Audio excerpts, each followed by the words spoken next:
Vous êtes à l'abreuvoir de l'actualité. Bonsoir. Bienvenue les grandes articulations. C'est effectif. La signature d'une convention collective, cet accord public-privé va profiter aux travailleurs des mines, carrières et industries minières. Cette convention intervient après plusieurs mois de négociations. La cérémonie est présidée par le ministre Bruno.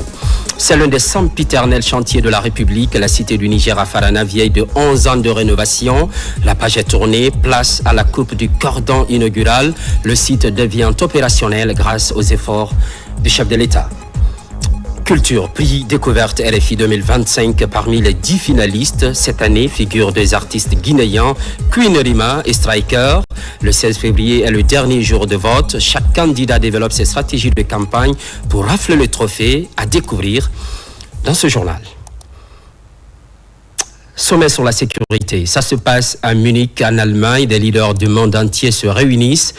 Plusieurs thématiques sont abordées. Le général Mamadi Doumbouya est l'un des rares chefs d'État officiellement invités à cet événement. Il est représenté par son ministre secrétaire général de la présidence. Omar Bari, compte rendu. Munich, la capitale bavaroise, a accueilli une importante délégation guinéenne pour la 61e édition de la conférence mondiale sur la sécurité. La délégation conduite par le général de division Amara Camara, ministre secrétaire général de la présidence, a assisté à la cérémonie d'ouverture ce vendredi en compagnie du ministre des Affaires étrangères, de l'intégration africaine et des Guinéens établis à l'étranger, Dr Morissanda Kouyaté. Pendant 3 jours, des spécialistes de la sécurité et des leaders expérimentés dans la gestion des conflits travailleront ensemble pour trouver des solutions visant à instaurer la paix dans un monde de plus en plus conflictuel qui a vu le nombre de foyers de tension armés passer de 30 à 120 au cours des 20 dernières années. Le représentant du chef de l'État, très sollicité, a d'abord participé aux côtés d'autres généraux à un panel sur les conflits en Afrique. Le général Amara Camara a partagé des réflexions basées sur son expérience et des exemples concrets. Il a ensuite animé un second panel sur le rôle de la sécurité dans la gestion des ressources naturelles. Et comme vous le savez, les ressources minières peuvent à la fois être une chance et une malédiction pour un pays. Tout dépendra de la façon dont elles seront orientées ou bien utilisées. Et le 5 septembre 2021, au regard du cadre dans lequel notre pays est plongé à cause de la gouvernance, nos forces de défense et de sécurité ont pris leurs responsabilités en évitant à notre pays de plonger dans un conflit. Et depuis cette date, il y a une nouvelle ère très stable et résolument tournée vers le développement durable de la Guinée qui est ouverte grâce au leadership du président Mamadi Doumbouya.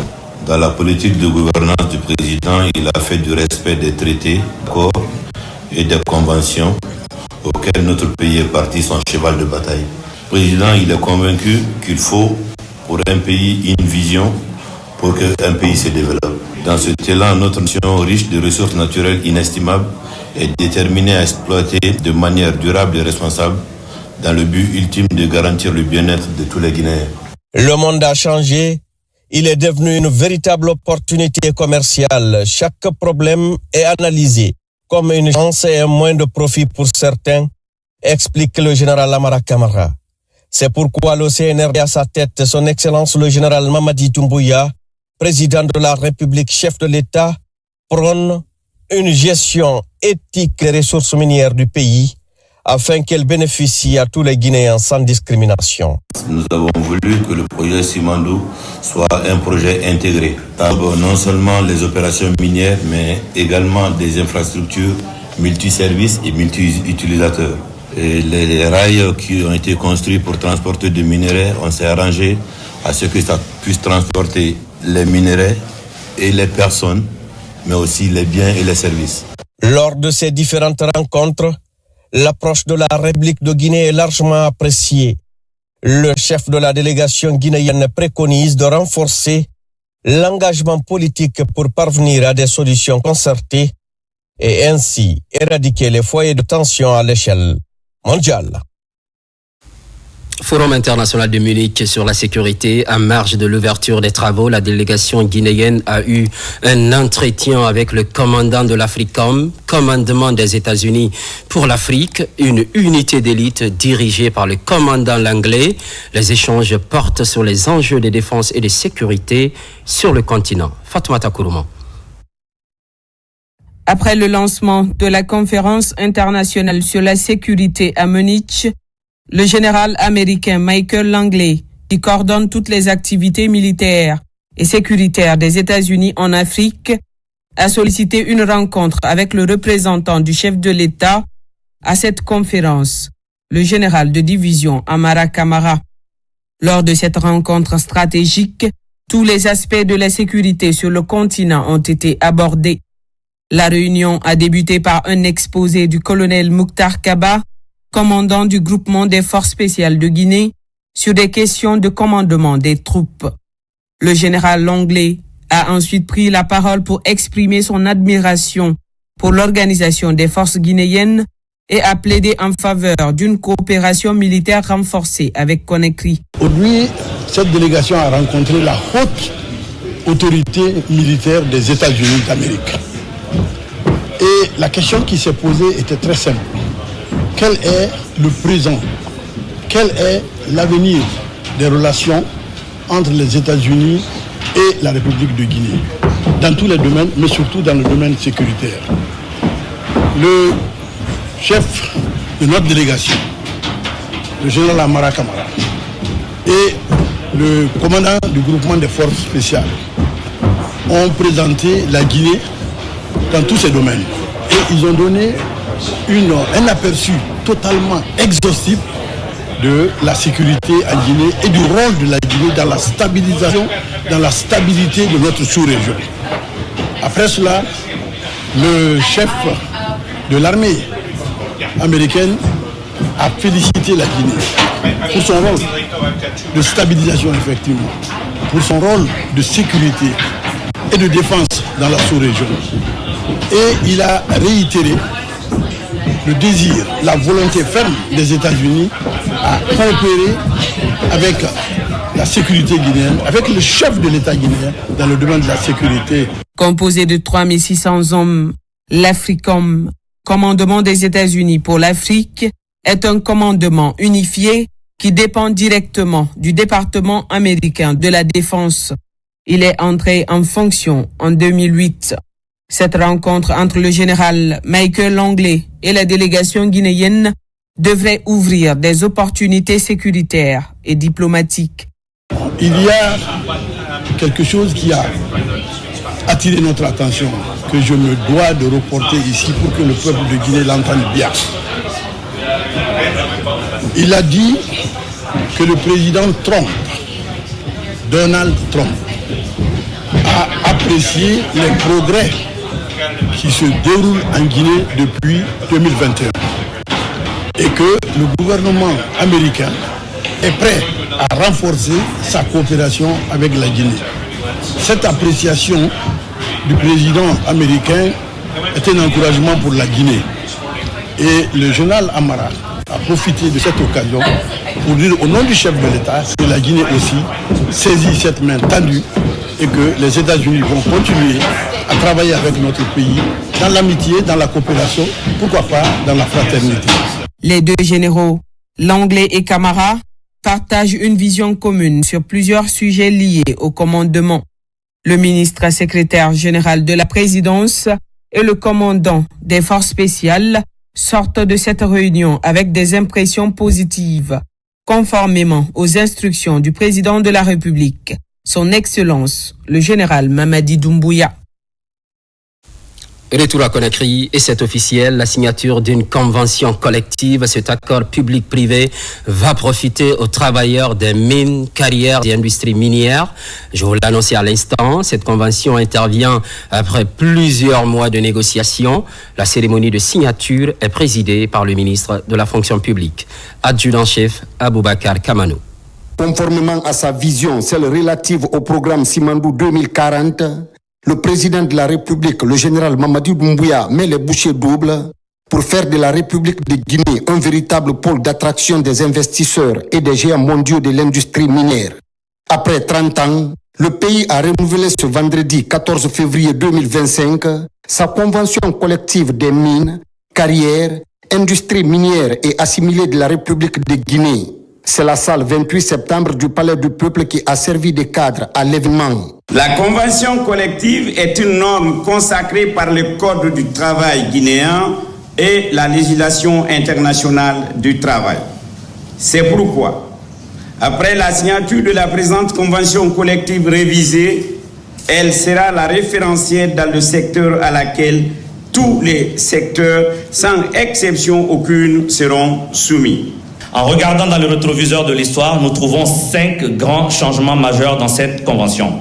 L'instauration d'une grille fixant le salaire de base minimum denté. Le deuxième changement de cette convention collective par rapport à celle de 1995, comme cela a été dit, c'est la prise en compte de la sous-traitance fixant le salaire de base à un minimum de 110% de salaire de base des sociétés mères. Nous avons aussi l'amélioration de la prime de départ à la retraite, l'augmentation du nombre de jours pour les événements sociaux. L'exploit que nous célébrons aujourd'hui est le fruit du travail de plusieurs groupes, mais d'une seule équipe. Présidée par le ministre du Travail et de la Fonction publique Faya François Bournou, la cérémonie de signature de cette convention collective a connu la présence des partenaires sociaux de l'État, notamment le syndicat et le patronat, élargi à la Chambre des mines de Guinée, mais aussi des ambassadeurs et des ministères sectoriels tels que les départements en charge de l'enseignement technique, de la formation professionnelle et de l'emploi, des mines et de la géologie,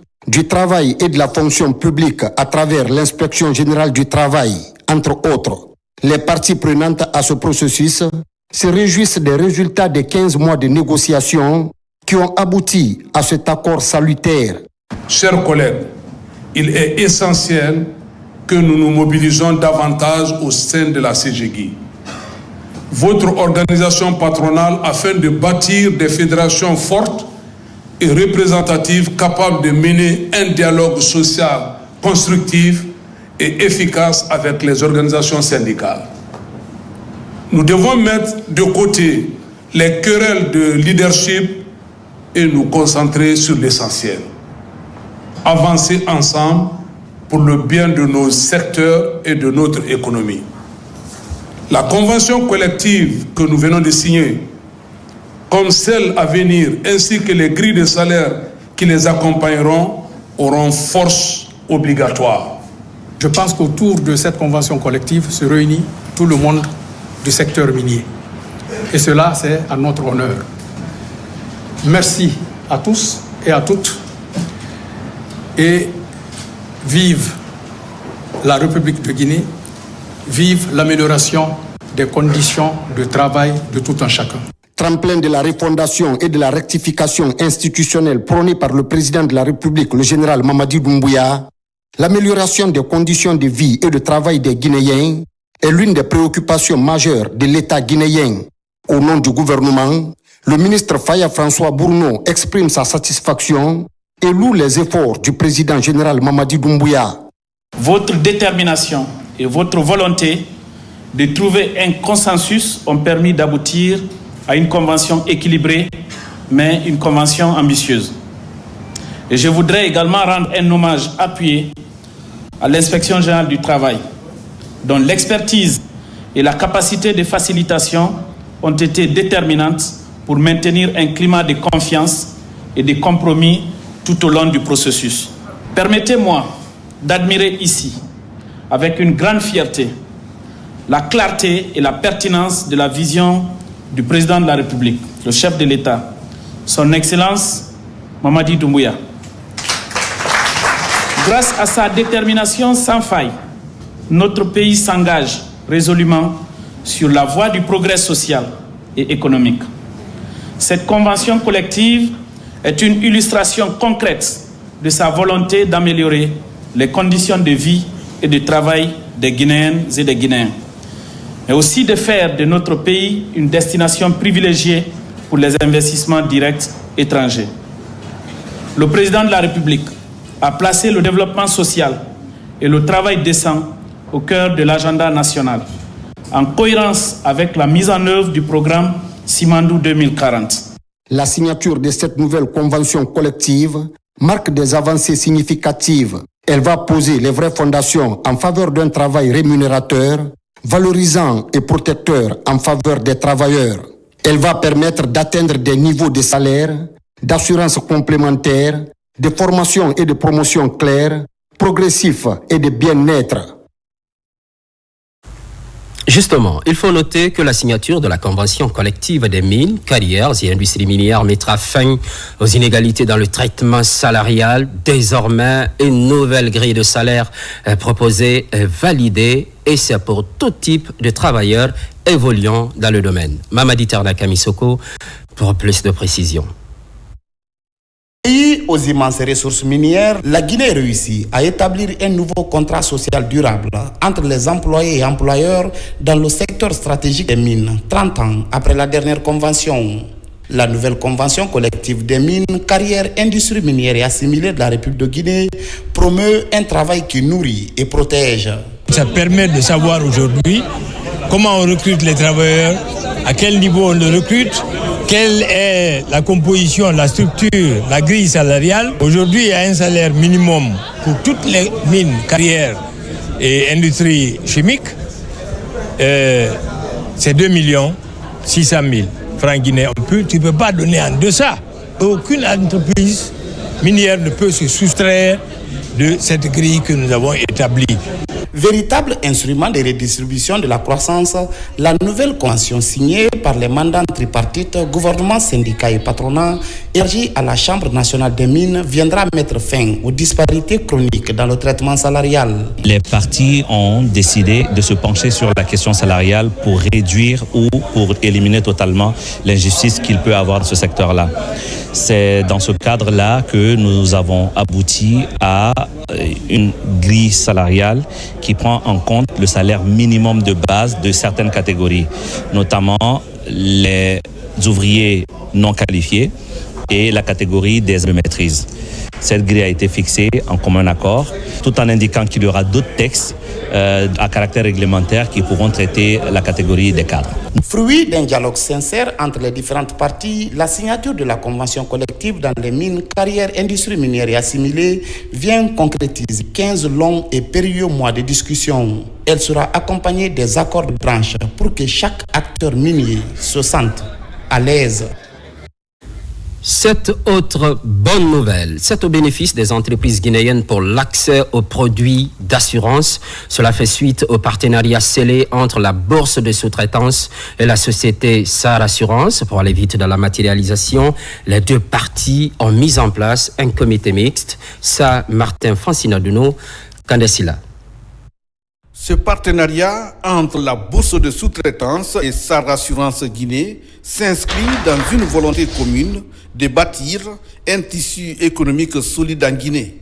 En favorisant l'accès à l'assurance, les deux entités espèrent encourager la croissance des entreprises locales tout en contribuant à la stabilité du marché. Le point essentiel de la convention, c'est vraiment essayer d'appuyer les entreprises guinéennes à savoir l'importance de l'assurance, de les aider vraiment à protéger leur entreprise. Dans ce cadre-là, nous allons bien sûr travailler sur un plan d'action pour appuyer vraiment l'écosystème entrepreneurial, permettre de connaître les produits de SAR Assurance et savoir en quoi ces produits sont bénéfiques pour tout entrepreneur, toute entreprise et toute PME inscrite à la BSTP, mais aussi au-delà. Cette convention vise également à faciliter l'accès des entreprises guinéennes aux services d'assurance de la SAR Guinée, tout en leur offrant une couverture adaptée à leurs besoins spécifiques.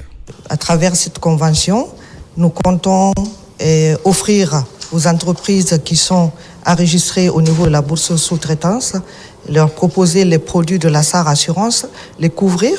Ce n'est pas seulement les grandes entreprises, les petites entreprises, mais aussi les toutes petites entreprises qui sont au niveau de la bourse de sous-traitance. C'est une opportunité. Donc cette convention s'articule autour d'un certain nombre d'engagements. Au titre de ces engagements, la bourse de sous-traitance a des engagements à mettre en œuvre. Et pour ce qui concerne la SAR Assurance, nos engagements tournent autour de participer activement aux activités de la bourse de sous-traitance, mais aussi offrir des produits d'assurance que nous mettons sur le marché. Les deux parties mesurent l'importance de se mettre désormais ensemble pour dynamiser le secteur économique guinéen et offrir des protections adéquates aux entrepreneurs et aux travailleurs, dont 3000 entreprises de toutes les tailles sont affiliées à la BSTP. Après la signature de ce protocole d'accord, un comité est créé pour les prochaines étapes qui consisteront à mettre en œuvre les actions convenues et à évaluer les résultats de ces partenariats prometteurs. Ministère des Transports, retraite stratégique des cadres du département. L'activité a pris fin. Pendant 3 jours, les responsables se sont réunis pour tracer les grandes lignes des réformes. Mais pas seulement, des orientations sont données pour le bien du secteur des transports. Abraham Christophe Kanté, Mohamed Aïchassila. L'événement marque la journée de reconnaissance et de soutien aux actions de développement enclenchées dans le pays par le CNRD. Il est organisé par la Direction générale du port autonome de Conakry en collaboration avec les acteurs des transports. Au cours de cet événement, les membres du gouvernement ont rehaussé de leur présence. Ces vaillants travailleurs se félicitent aujourd'hui de l'amélioration de leurs conditions de travail depuis l'avènement du CNRD. Des acquis comme la réhabilitation des infrastructures routières et l'assainissement du secteur. Les porteurs, les syndicats, les travailleurs de tous les secteurs du transport ont leur candidat. Il s'appelle Mamadi Doumbouya. Le général ne peut plus ne pas être candidat parce que nous payons sa caution. Que cela soit entendu, transcrit, écrit et archivé. À partir d'aujourd'hui, partout où nous serons, nous devons rappeler tous les progrès qui ont été enclenchés dans notre pays. Je ne parle même pas des perspectives du projet de Simandou, qui dans moins d'1 an va connaître son décollage. C'est une attente du peuple de Guinée depuis 66 ans. Le projet de Simandou, c'est plus d'une 50aine de trafics tous les jours de train entre Bela et Moribaya. C'est des milliers d'emplois. C'est un décollage économique certain. Ce sont des revenus considérables pour permettre au gouvernement et aux autorités de faire face aux questions de développement de notre pays. Nous sommes là pour féliciter le ministre des Transports et l'ensemble des cadres qui l'ont aidé à matérialiser ces jours de grande mobilisation de soutien en faveur de notre champion, du général Mamadi Doumbouya. Vous savez, il y a eu beaucoup de discours dans ce pays. Mais de ce que nous voyons, entre ceux qui viendront vous dire, demain nous allons faire ceci, cela pour les dockers, pour les transporteurs routiers, pour les infrastructures routières, pour les services portuaires ou aéroportuaires. Aujourd'hui, vous avez un homme qui est à l'épreuve. Cet homme, c'est notre champion, le général Doumbouya. Entre le 5 septembre et aujourd'hui, tout ce qui a été engagé dans le secteur des transports en Guinée passe de commentaires. À travers ces prestations artistiques, ces professionnels des transports entendent exprimer leur reconnaissance aux efforts des autorités de la transition, des efforts qui ne passent pas inaperçus aux yeux des transporteurs. Dans l'histoire de l'indépendance, les dockers sont les pionniers. Ils ont payé la question du président Ahmed Sékou Touré. Nous, dockers, nous nous engageons à payer la caution du président de la République de Guinée, Mamadi Doumbouya, aux futures élections présidentielles pour la magistrature suprême.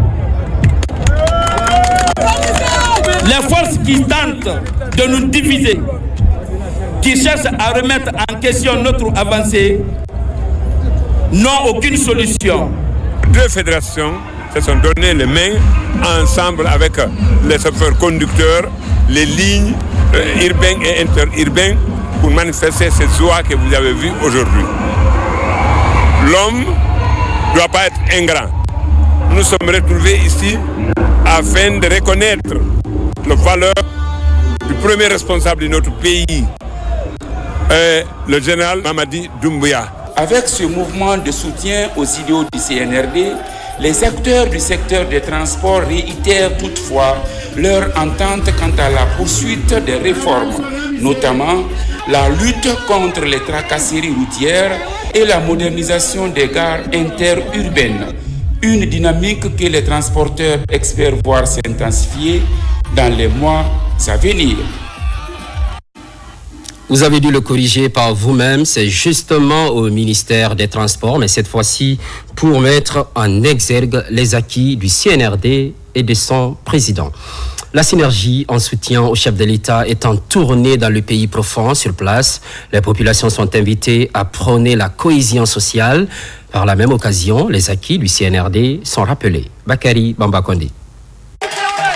La synergie Général Mamadi Doumbouya 2025 a entrepris une tournée à travers le pays. L'objectif est de promouvoir la paix et galvaniser le soutien populaire pour les actions de développement initiées par le président de la République. Ici, à Farana, il a été question de rassembler les citoyens autour d'une vision commune, celle d'un avenir prospère et harmonieux pour tous. La Guinée de Mamadi Doumbouya est un peuple soudé à son chef. Les actes qu'il est en train de poser, ce sont des actes nobles que les Guinéens apprécient à leur juste valeur. À cette occasion, les membres de la synergie rencontrent des communautés locales, écoutent leurs préoccupations et partagent les réalisations du gouvernement. Au centre des échanges, l'appel à l'unité résonne, soulignant l'importance d'une mobilisation collective pour consolider la paix en Guinée et accompagner la refondation prônée par le général Mamadi Doumbouya. Le général Mamadi Doumbouya, depuis son arrivée jusqu'à maintenant, a mis les jalons de développement sur le plan national et surtout sur le plan local, c'est-à-dire le cap spécifique de Farana. Il a fait des infrastructures, il a fait des routes, des bitumages, des voiries urbaines et tant d'autres. Si nous prenons par exemple la réhabilitation de secteurs dans ses droits, ça c'est largement suffisant pour la population de Farana de soutenir le général Mamadi Doumbouya. Cette tournée est un appel à la solidarité et à l'engagement citoyen. En soutenant le président dans ses efforts pour bâtir un pays pacifique et prospère, la synergie GMD 25 espère insuffler un nouvel élan d'espoir et de détermination parmi les populations qui reposent sur la paix.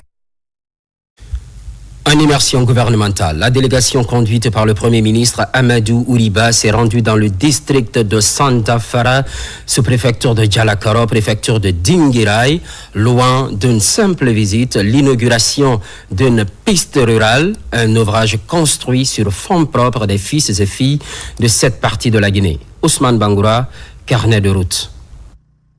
Grande initiative de développement communautaire. Cette piste de 15 km est l'œuvre de 3 districts voisins, Kambaya, Kankamfodea et Sandafra. Ces localités à cheval entre Daboula et Dingraï se sont donné les mains pour changer leur quotidien. Depuis 3 ans, des actions sont engagées pour réaliser des infrastructures de base dans cette voie d'accès. En immersion dans la région, l'équipe gouvernementale conduite par le Premier ministre s'est invitée à accompagner l'effort des populations. L'infrastructure que nous inaugurons aujourd'hui était un ardent souhait de nos ancêtres, un désir qu'ils n'ont pas pu réaliser. Vous pourrez donc comprendre aisément notre fierté d'avoir transformé les rêves en réalité. La concrétisation de ce rêve communautaire a nécessité un engagement fort et les sacrifices énormes de tous les fils résidents et ressortissants de Kambaya, Kankamfodea et Sandafra. En 2022, au 2021, arrivé à 22, on a commencé ce projet. Donc, on a fait 33 dallos et ces ponts-là, 18 mètres en hauteur et puis 20 mètres à longueur. Nous encourageons tout le monde de faire pareil dans leur localité pour aider le gouvernement à continuer son œuvre. Pour le gouvernement, l'exemple des districts de Kambaya, Kankamfodea et Sandafra est inspirant. Au-delà des réalisations, il met en avant des valeurs de rassemblement et de patriotisme pour promouvoir le développement local. Les 3 districts qui appartiennent à 2 préfectures différentes d'Abola et d'Ingirai ont donné un sens à l'une des valeurs du CNRD, le rassemblement. Le rassemblement, ce n'est pas simplement aimons-nous. Le rassemblement veut dire donnons-nous la main pour prendre en charge nos problèmes, pour les changer, les améliorer, pour que ceux qui n'ont pas les moyens puissent trouver auprès des autres qui sont à côté la force de se donner la main pour changer les choses et d'améliorer le sort de tous.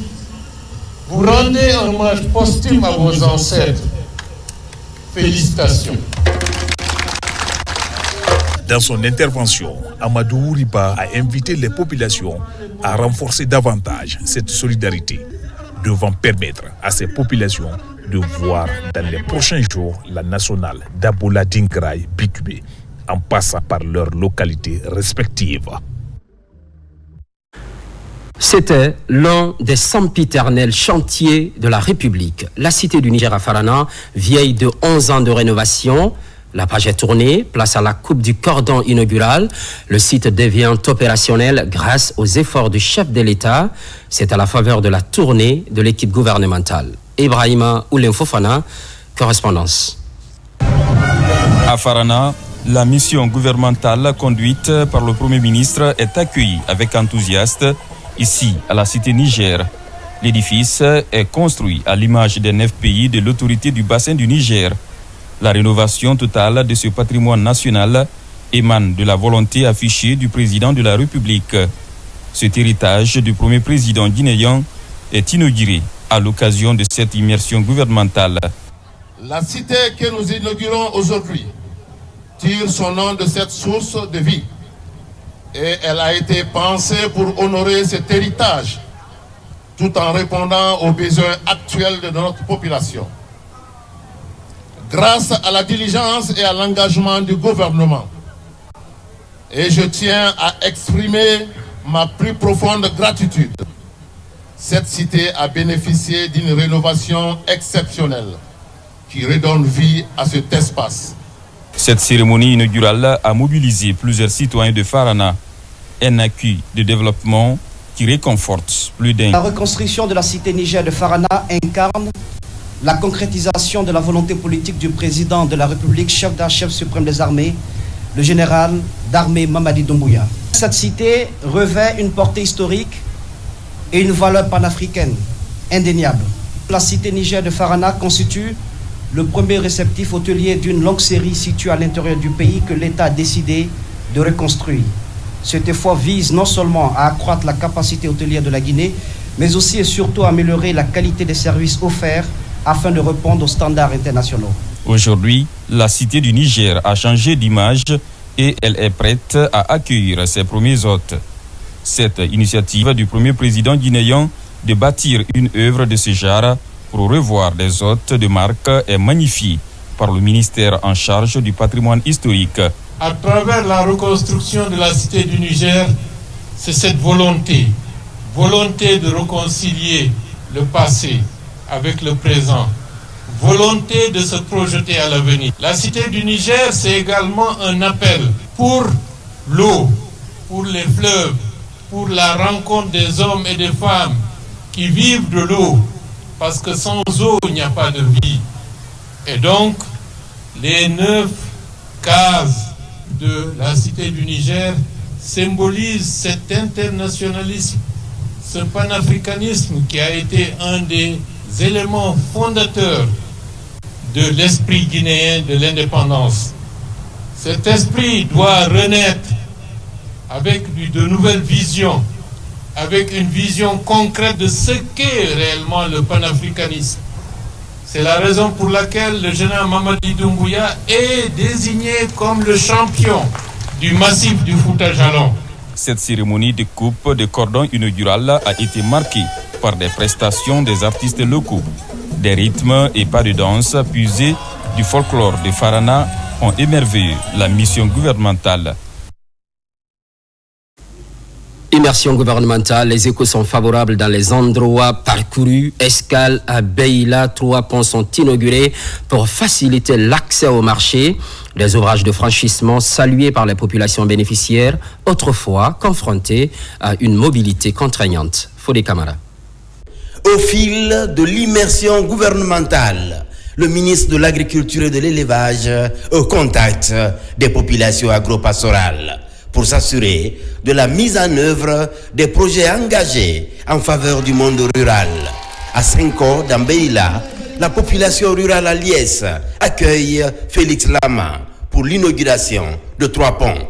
3 ponts de 11 et 12 mètres linéaires qui enjambent désormais 3 fleuves pour faciliter l'écoulement des produits agricoles. Il est important de continuer à travailler au désenclavement des zones de production. D'ailleurs, c'est l'une des recommandations d'États généraux de l'agriculture et de l'élevage que nous avons organisé au mois de juillet 2024 à Conakry.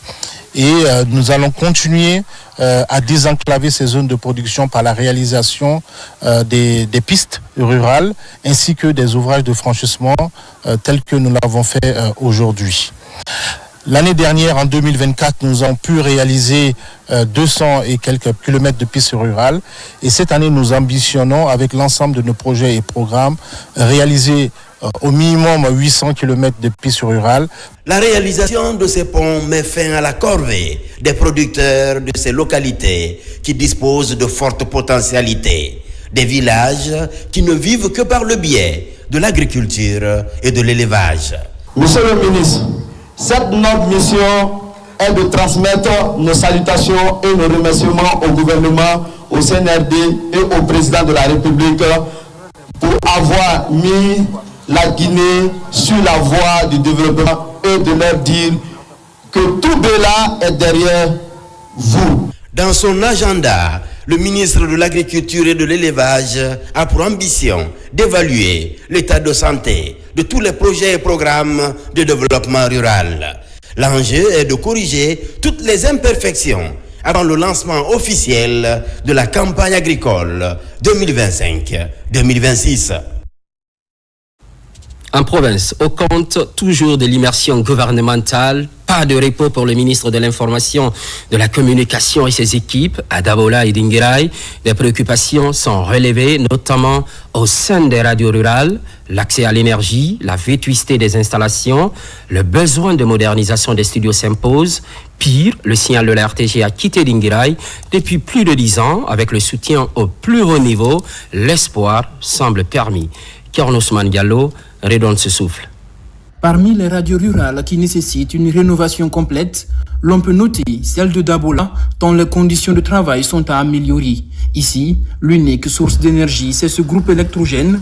Les installations techniques vétustes témoignent du besoin en investissement dans la radio rurale du centre géographique de la Guinée. Nous avons le problème d'émetteur. Nous avons un émetteur qui était à 500 watts. Aujourd'hui, il y a une baisse de 150.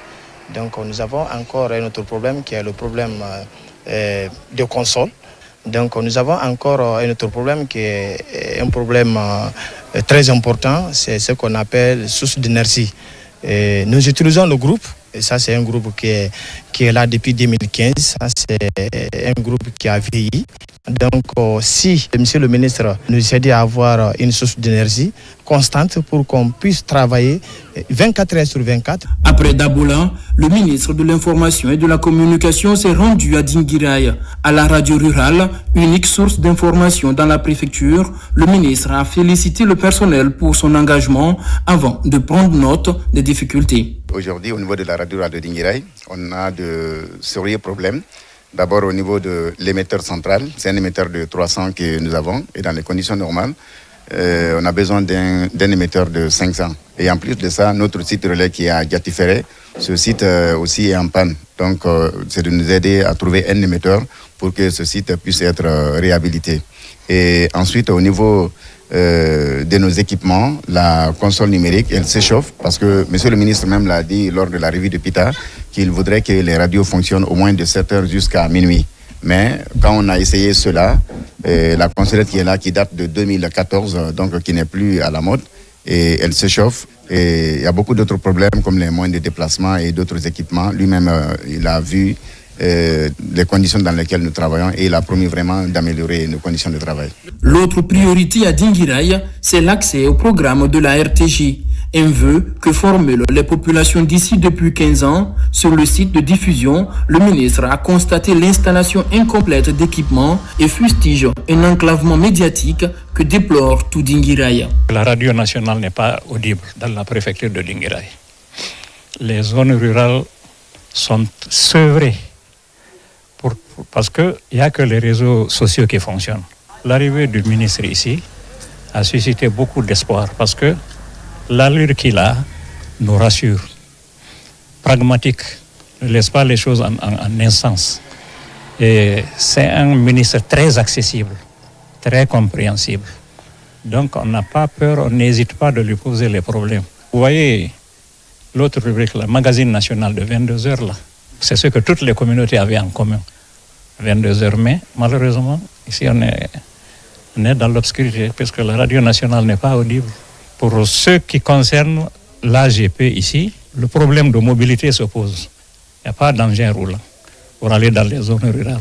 Les réalités de terrain touchées du doigt à Dinguiraye et à Daboula, le ministre de l'Information et de la Communication promet des actions urgentes pour répondre aux besoins des populations en matière d'accès à l'information.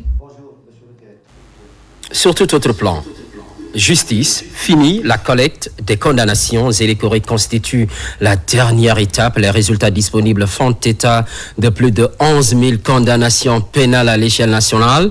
La campagne prend en compte la digitalisation du casier judiciaire et les questions de connaître la situation de tout demandeur de cette pièce. Kerno Younusaba, éclairage.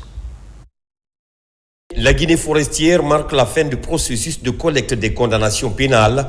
Désormais, tous ceux qui ont des antécédents judiciaires sont identifiés. Un programme ambitieux qui entre dans la digitalisation du processus de délivrance du casier judiciaire. L'objectif est de faciliter l'accès rapide à une pièce sécurisée. Il s'agit donc d'éviter l'usurpation des identités et la fraude administrative dans l'acquisition du document. Au cours de cette opération, un total de 3217 décisions a été recensé et documenté dans le ressort de la Guinée forestière. Un total de 3115 décisions a été recensé et documenté dans le ressort de la Haute-Guinée. Un total de 2749 décisions a été recensé et documenté dans le ressort de la Moyenne-Guinée. Un total de 2296 décisions a été recensé et documenté dans le ressort des juridictions de la Basse-Guinée, soit un total de 11 377 décisions ont été recensées sur toute l'étendue du territoire national. Cette initiative vise à renforcer la transparence dans la gestion des données judiciaires et donc, elle permet de disposer des informations précieuses et accessibles. Nous sommes conscients des défis que cette transformation numérique représente. L'ambition est de faire du ministère de la Justice un acteur majeur dans le développement de l'administration numérique. Avec la détermination des autorités judiciaires et la mobilisation de tous les acteurs concernés, je suis convaincu, partageant du reste les opinions de Monsieur le Président de la République, le général Mamadi Doumbouya, que nous parviendrons à faire de ce processus un modèle à étendre. Nous devons poursuivre le déploiement de cette initiative et nous assurer que le système est sécurisé, respectueux des normes de confidentialité et d'intégrité des données. Le processus de collecte des données va se poursuivre. La Direction générale du casier judiciaire central compte sur les chefs de greffe et des juridictions pour le transfèrement de chaque condamnation pénale au lieu de naissance, ce qui va aider à rompre avec la délivrance d'un document vierge à un condamné et vice-versa. À Kissidougou et Farana, la ministre Aminata Kaba, en compagnie de ses homologues, visite plusieurs centres de formation professionnelle. Objectif, évaluer la qualité des infrastructures et les conditions d'apprentissage. Entre autres difficultés décelées, le manque d'enseignants et d'outils pédagogiques. Moussa Komara. En visitant le CFP et le centre d'apprentissage de la formation professionnelle post-primaire et secondaire de Kissi-Dougou, la ministre du secteur a bien voulu se rassurer des conditions d'apprentissage des élèves. Les annonces du personnel enseignant et des matières d'œuvre pour les cours pratiques sont présentées comme difficultés majeures. Pourtant, dans ces écoles, la formation s'est faite selon l'approche par les compétences. Il y a des réalisations qui sont faites, il y a des bonnes choses qui se font. Mais nous avons aussi relevé un certain nombre de difficultés, un certain nombre de défis que nous devons absolument relever pour qualifier davantage notre système d'enseignement technique, pour améliorer le contenu des programmes de formation, pour renforcer les compétences que nous donnons aux apprenants. Après Kissi-Dougou, direction Farana. Ici, la ministre de l'enseignement technique, de la formation professionnelle et sa suite se sont rendus au CFP et au centre d'apprentissage de la formation professionnelle post-primaire et secondaire. Sans tabou et gêne, les élèves ont évoqué le retard dans le paiement de leur bourse d'entretien, la vétusté des équipements et le manque d'enseignants qualifiés pour les filières porteurs. Souvent, on a envie de faire la pratique ici, mais compte tenu on a un manque de matériel, nous n'avons pas de matériel ici et des outils de travail. Sinon, à chaque fois, on a envie de faire, à chaque fin de module, on doit évaluer. Et pourtant, ici, étant une école technique, c'est la pratique qui compte. C'est vrai que les apprenants ont soulevé un certain nombre de difficultés, notamment les problèmes de formateurs et surtout de matière d'œuvre. Et tout cela, on va se retrouver donc au niveau donc des directions nationales pour que des solutions idoines soient trouvées et rapidement. Poursuivant sa tournée, la ministre Aminata Kaba et sa suite ont aussi visité l'école de santé de Tindor, située à une dizaine de kilomètres de la commune urbaine de Farana. Le manque de salles de compétences pour la pratique est rappelé.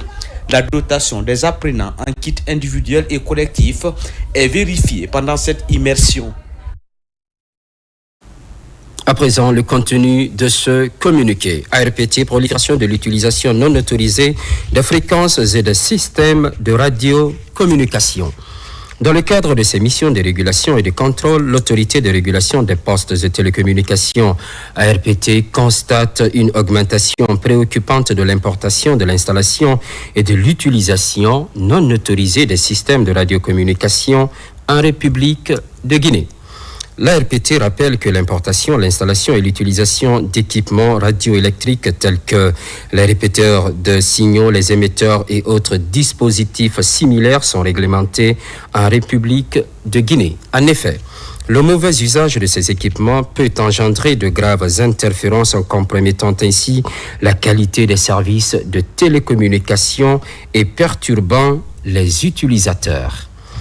De plus, l'utilisation des fréquences et des systèmes de communication radio, notamment talkie-walkie, radiodiffusion FM, TV, etc., est soumise à une autorisation préalable délivrée par la RPT conformément aux dispositions de l'article 89 de la loi L 2015-018 relative aux télécommunications et aux technologies de l'information en République de Guinée.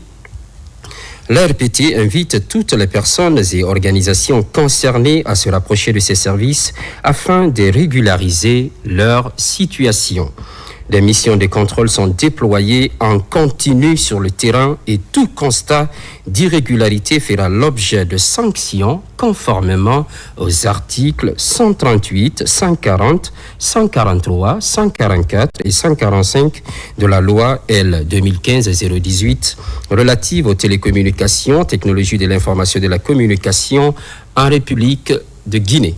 Pour toute information complémentaire, veuillez contacter la RPT au 13 13 ou 669 22 10 00, signé la direction générale.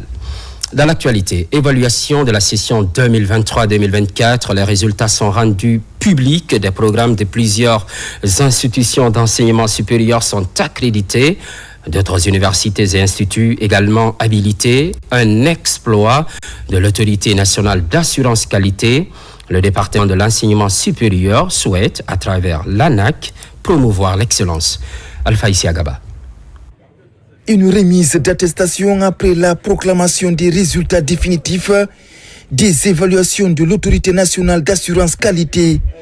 Au total, 88 programmes ont été accrédités. est cette institution d'enseignement supérieur habilitée. Parmi les institutions dont les programmes ont été accrédités, l'Institut supérieur des sciences de l'éducation de Guinée. Il faut compter à partir de la 3e année, puisqu'on a compris que vraiment c'est quelque chose qui peut servir l'efficacité de la mise en œuvre des programmes. On a fini par adopter et accepter, avec l'effort de sensibilisation. Dans cela, nous avons des acteurs qui sont vraiment engagés dans la mise en œuvre de cette démarche qualité au sein de à travers les SIAC, c'est-à-dire les cellules internes d'assurance qualité. Ces résultats des évaluations de l'Autorité nationale d'assurance qualité sont de la session 2023-2024. L'ANAC veut promouvoir la culture de l'excellence en vue de créer de l'humiliation au sein des institutions d'enseignement supérieur. Le taux de réussite également est assez élevé parce que cette fois-ci, nous avons dépassé le cap des 70% de taux de réussite, ce qui est une première dans nos séries d'évaluation. À travers ces résultats, nous sentons que la question de la qualité s'est installée dans nos institutions d'enseignement supérieur. Nous avons en fait plus de 70% de taux d'admission des programmes accrédités, mais également des institutions habilitées. Et donc, nous pensons que la qualité est en train de s'installer petit à petit dans nos institutions d'enseignement supérieur. Par contre, d'autres institutions d'enseignement supérieur n'ont pas rempli les critères d'évaluation. Elles vont donc devoir travailler davantage pour voir leur programme accrédité à la prochaine édition. Le processus de la session 2024-2025 est déjà entamé. Une question maintenant. Comment riposter contre les maladies d'origine animale? Le ministère du Commerce multiplie les approches de solutions. À l'interne, le service contrôle qualité est mis à contribution. La sensibilisation est réactivée.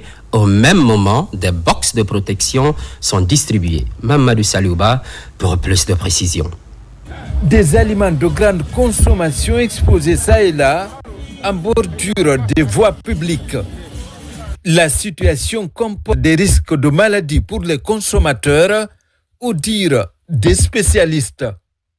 Soucieux de la santé des consommateurs, le ministère du Commerce, à travers l'Office national de contrôle qualité, lance la campagne de distribution des box de protection alimentaire et la sensibilisation sur l'hygiène alimentaire. À travers cette campagne, nous avons une opportunité unique d'agir concrètement en sensibilisant, en formant et en équipant les acteurs de ce secteur informel sensible. La distribution des box de protection constitue non seulement un geste pratique, mais surtout symbolique. Qui parle de l'hygiène alimentaire, parle de la préservation de la santé de nos populations. C'est quoi? Je suis honoré d'être associé à ce programme pour la santé de nos citoyens, pour que prospère notre pays, la Guinée. Cette campagne de sensibilisation et de distribution des box va toucher tout le pays. Pour ce départ, les communes de Kaloum et de Matoto sont concernées. La prévention des risques de contamination des aliments, le renforcement de la surveillance alimentaire, l'amélioration de la conformité des normes et la promotion de la formation des acteurs issus de la chaîne alimentaire sont les principaux objectifs de l'hygiène alimentaire. Cette campagne porte non seulement sur la sensibilisation, mais également sur des actions concrètes traduites par la distribution de ces box de protection alimentaire qui serviront d'outils les mieux adaptés aux activités de nos vendeuses et vendeurs. Avec cette campagne de sensibilisation et de distribution des box, le ministère du Commerce, à travers l'Office national de contrôle qualité, veut mettre fin à la vente des aliments à ciel ouvert. Hors de la capitale, dans la commune urbaine de Kindia, l'érudit de la région, Abdul Wakil Al-Malik Keïta, enchaîne des bonnes œuvres. Après les forages pour les populations à Kenende, il lance les travaux de construction d'une mosquée en point d'eau pour l'école primaire Oumar Dramé. La cérémonie est présidée par l'autorité régionale. Nabi Kamara. Elhadj Abdul Wakil Alamali Keïta, au chevet des populations de Kénendé dans la commune urbaine de Kindia. Après les forages, il leur offre une mosquée dont les travaux de construction ont débuté cette semaine dans ce quartier de près de 1000 âmes. Cette maison de Dieu est prévue pour des centaines de fidèles musulmans de Kénendé et ailleurs. Cette mosquée, au rez-de-chaussée, a une capacité de 472 places, à l'étage 469 places, la terrasse 197 places, soit au total 1138 places. En attendant la fin des travaux de construction de la mosquée, l'érudit de Kindia a approvisionné en eau potable l'école primaire Omar Dramé du même quartier Kénendé à partir d'un forage. Nous savons que l'érudit de Kindia, Elhadj Wakil Keïta, il est en droite ligne avec l'esprit de CNRD pour la qualification du système éducatif. Par ses œuvres inlassables à l'endroit des écoles de Kindia, nous pouvons dire que merci à Elhadj Wakil Keïta et son équipe. L'eau, c'est la vie. Regrouper les enfants dans une école primaire, s'il n'y a pas d'eau, c'est compliqué.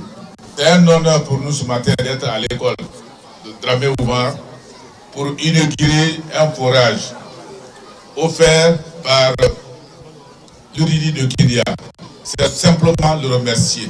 L'érudit de Kindia poursuit donc sa participation au développement tous azimuts de sa préfecture natale par la construction des infrastructures de base pour le plus grand bien de ses frères et sœurs.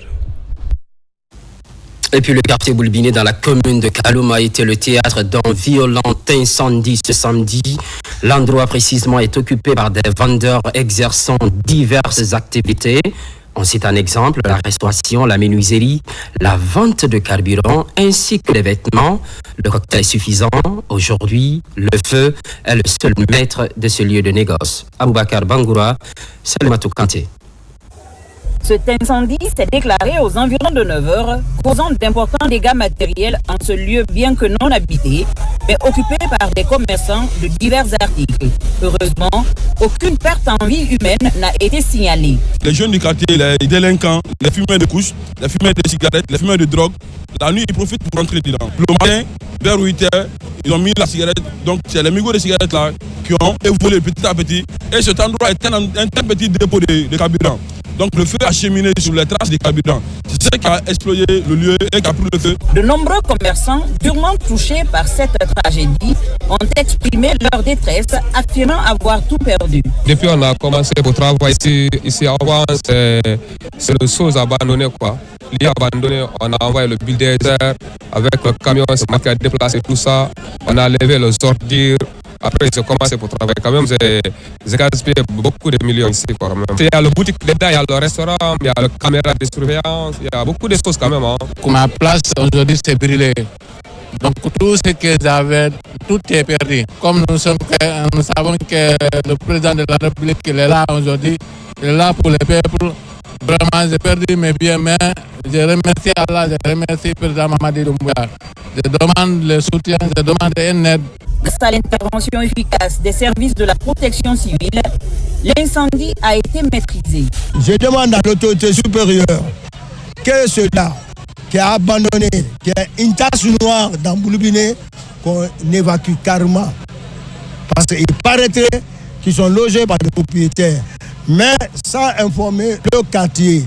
C'est à peine une heure, on m'a appelé par rapport à l'incendie qui s'est produit ici. Et quand je suis arrivé, j'ai vu tout le monde en action par rapport à l'incendie parce que vraiment le mal était mal commun. On n'a pas cherché à sauver une idée sur la cause, mais déjà ça viendra après. Parce que les actions sont en train d'être prises par rapport à ce qui se passe et ce qui se passera après. Il est important de rappeler que ces derniers temps, Conakry ainsi que plusieurs villes de l'intérieur du pays ont été touchées par une série d'incendies récurrents, suscitant une vive inquiétude au sein de la population. À prendre très au sérieux. Sur tout autre plan, prix découverte RFI 2025, parmi les 10 finalistes cette année figurent 2 artistes guinéens, Queen Rima et Striker. Le 16 février est le dernier jour de vote. Pendant ce temps, chaque candidat développe ses stratégies de campagne pour rafler le trophée. On s'intéresse à celle de Queen Rima, à découvrir avec Marie-Angélique Bangoura. Le prix Découverte RFI met en compétition les artistes africains qui mettent en évidence leur talent. Cette année, 2 artistes guinéens, Queen Rima et Striker, font partie des 10 finalistes. Queen Rima, elle, est à sa 3e qualification en finale sur 3 années consécutives. Comme les années précédentes, la jeune chanteuse est dans la dynamique de persévérante, tout en changeant de stratégie. Pour sa campagne, elle s'est rendue dans les écoles, les universités et certains lieux publics pour inciter les mélomanes à la soutenir à travers le vote.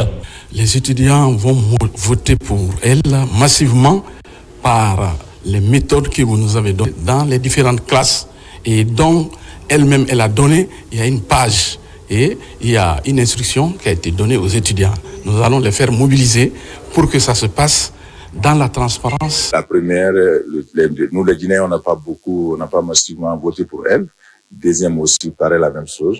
Donc, je demande d'abord à tous les Guinéens, mes frères, mes sœurs, mes fans, de voter massivement pour notre maman, notre chérie, notre artiste, Rima, que vous la connaissez déjà. Donc, je la souhaite bonne chance et, machallah, cette fois-ci, la victoire va venir en Guinée. Certains artistes guinéens ont auparavant raflé ce prix Découverte RFI. Il s'agit de Sia Tolno et de Soulbans. Tout comme ses aînés, Queen Rima espère gravir les échelons et voir son rêve se réaliser. On va l'encourager parce qu'elle va représenter la Guinée à l'international, surtout on parle de RFI. Donc j'ai encouragé nos élèves, tous les étudiants de Keys Academy à voter pour elle et Inch'Allah, j'espère qu'elle va gagner. Les 2 années passées, j'ai pas eu. Je me suis dit, peut-être les gens ils savent pas comment voter. On s'est dit, est-ce qu'on va pas changer de stratégie, de sortir sur le terrain, pas rester seulement les réseaux sociaux, dire aux gens, votez pour moi. Peut-être les gens ils savent pas voter. Venez sur le terrain, apprenez les gens comment voter et solliciter de l'aide pour que je puisse remporter ce prix. De matin jusqu'au soir, dans les rues, dans les lieux publics, en train de motiver les gens et inciter et solliciter de l'aide et apprendre les gens à comment voter. Dans cette compétition, la voix du public compte beaucoup, y compris celle des membres du jury, composé d'artistes et de professionnels du monde musical. Cette année, le jury est présidé par l'artiste béninoise Angélique Kiyo. Les mélomanes pourront continuer à voter pour leur candidat favori jusqu'au 16 février à minuit.